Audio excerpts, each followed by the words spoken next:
Лист матері Володимиру Зеленському передали. Лист від мами журналіста Кирила Вишинського, якого в Україні обвинувачують у держзраді.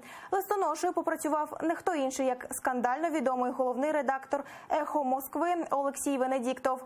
Каже, приїхав в українську столицю саме для того, щоб передати повідомлення особисто Володимиру Зеленському.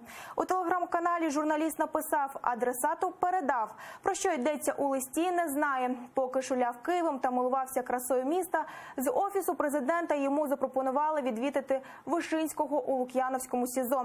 Венедіктов скористався запрошенням і згоду повідомив, що Кирило Вишинський здоровий і готовий доводити свою невинуватість у суді.